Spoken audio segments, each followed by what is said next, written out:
Qu'est-ce que le psaume 37, verset 4? Psaume 37, verset 4. Fais de l'Éternel tes délices. Amen. Amen. Fais de l'Éternel tes délices. Et il te donnera ce que ton cœur désire. Amen.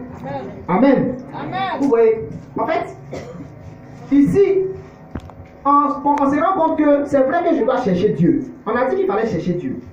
Ok, je dois chercher Dieu. J'ai compris. Je dois le chercher de quelle manière?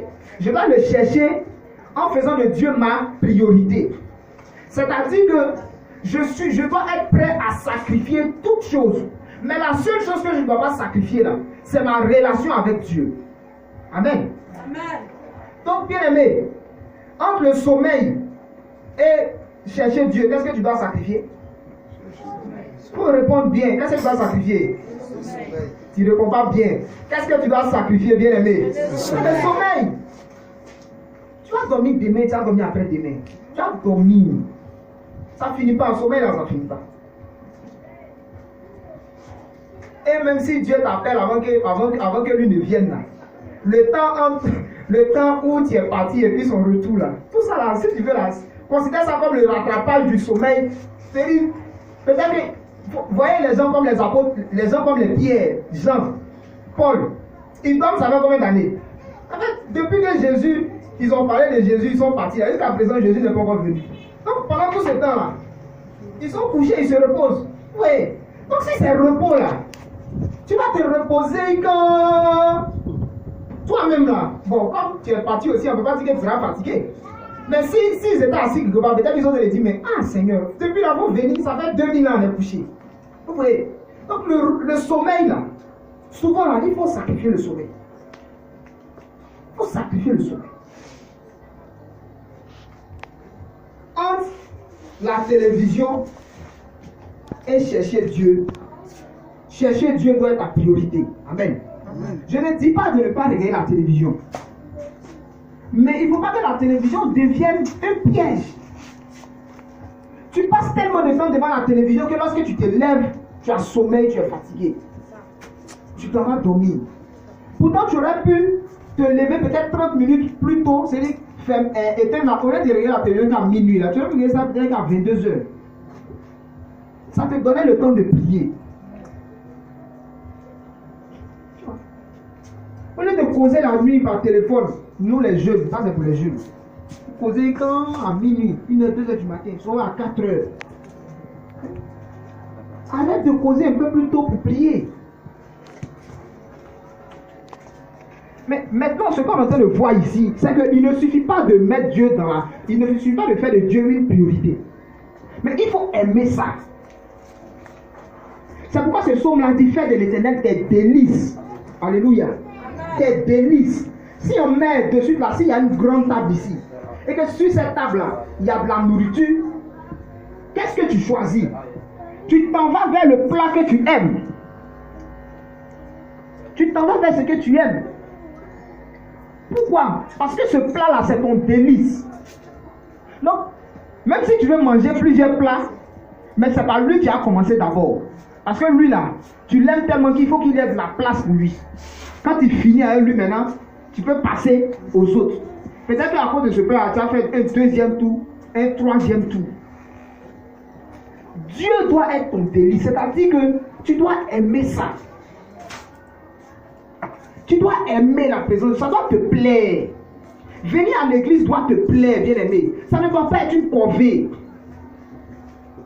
Venir à la réunion de prière, ça doit te plaire. Donner ton offrande ou ta dîme, ça doit te plaire. C'est des choses qui doivent te plaire. Tu dois faire de ça ton délice. Et quand Dieu voit ton cœur, quand il voit que tu le cherches, mais que ça te plaît de le chercher, quand il voit que tu viens dans sa maison, mais que tu prends plaisir à venir dans sa maison, quand il voit que tu donnes tes dîmes et tes offrandes avec plaisir, il te donne automatiquement ce que ton cœur désire. Pourquoi? Parce que Dieu, ce que Dieu désire, c'est notre amour. Dieu est déjà au ciel. Il n'a besoin de rien. Il ne tombe pas malade. Il n'a pas besoin de santé. Il n'a pas besoin de bénédiction. C'est le Dieu à qui appartient l'or et la richesse. Dieu, il n'a besoin de rien. La seule chose qu'il demande, c'est notre amour.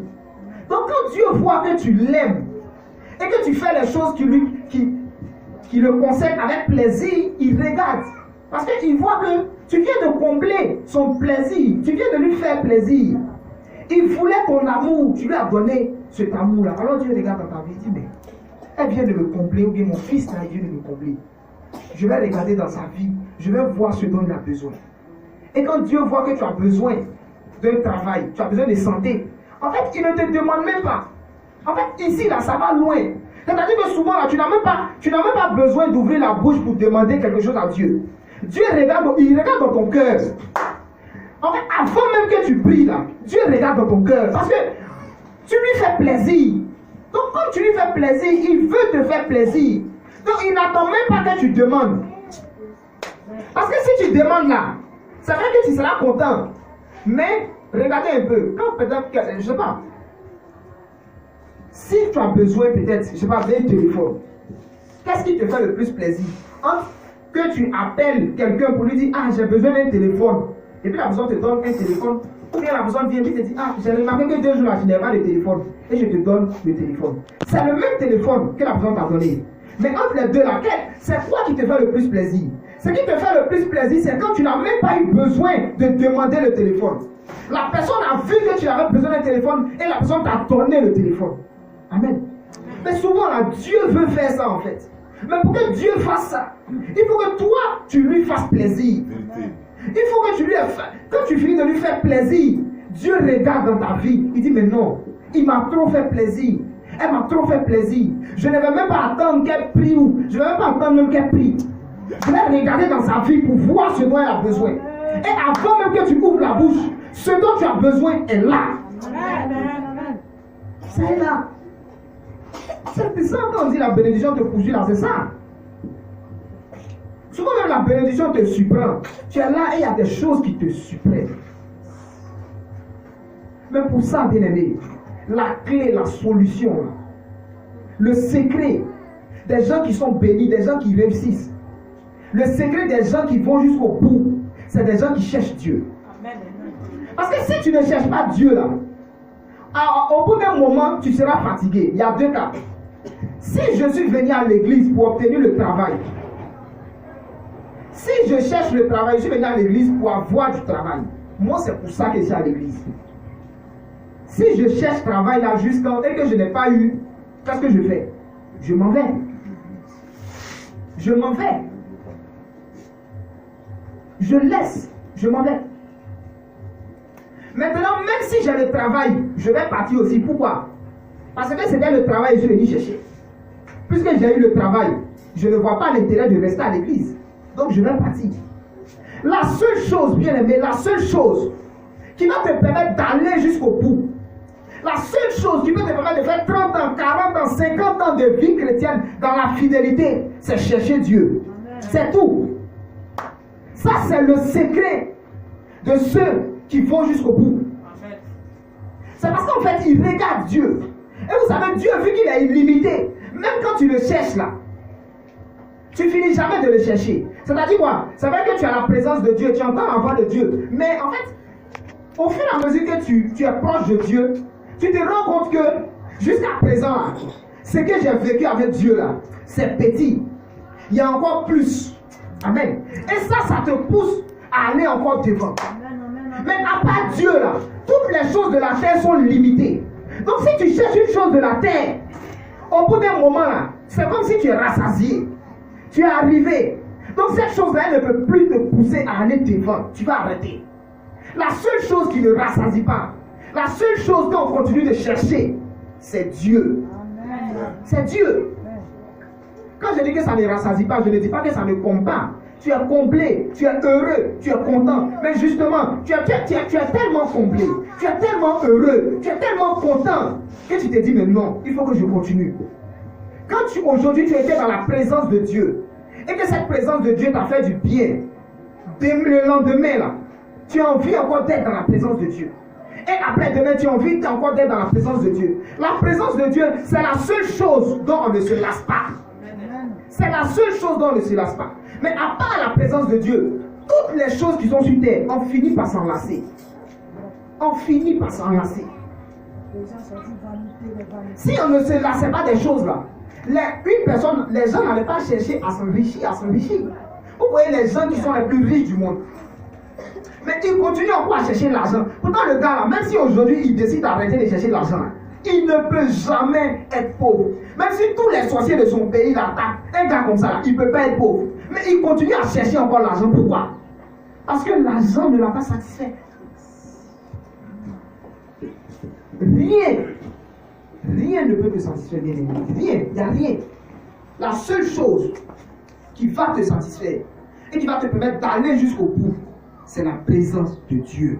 Alléluia. C'est la présence de Dieu. Et c'est comme ça qu'on travaille à son salut. On travaille à son salut en cherchant Dieu, c'est tout. Cherche Dieu seulement. Cette quête de Dieu là, elle va t'emmener à faire tout le reste. Parce que quand tu veux faire plaisir à Dieu là, tu abandonnes automatiquement tes péchés. Tu abandonnes tes péchés parce qu'il y a des choses en fait, tu te rends compte que bon, j'aime Dieu, je cherche Dieu, mais Dieu n'aime pas ça, donc bon, je vais laisser. Tu ne forces plus, tu ne fais plus d'efforts, ça devient naturel. Alléluia. Amen. Mais si tu ne cherches pas Dieu, tu vas faire des efforts inutiles et tu seras découragé parce que tu ne vas pas aller jusqu'au bout. Alors ce matin, je vais conclure mon propos en disant, ou du moins en nous encourageant à chercher Dieu. Cherchons Dieu. Cherchons Dieu. Cherchez premièrement le royaume et sa justice. Cherchez Dieu. Et toutes les choses que tu cherches, tout ce qui t'intéresse, ça va venir. Et il faut essayer. Parce que, regarde, depuis peut-être combien d'années ou bien combien de mois, tu cherches quelque chose, tu n'arrives pas à obtenir. Ça veut dire que la méthode ou la technique que tu prends pour chercher là, ce n'est pas la bonne méthode. Moi, je te mets au défi. Essaie. De maintenant jusqu'à la fin de l'année. Tout ce que tu as cherché depuis le début de l'année jusqu'au mois d'août et que tu n'as pas eu là, arrête de chercher. Cherche Dieu. Et en fin d'année, je suis convaincu que tu vas venir rendre témoignage ici. Et que tu vas dire que j'ai cherché quelque chose pendant des mois, mais que je ne l'ai pas eu. Mais dès que j'ai commencé à chercher Dieu, ce que je cherchais, je l'ai obtenu. Alléluia. Amen.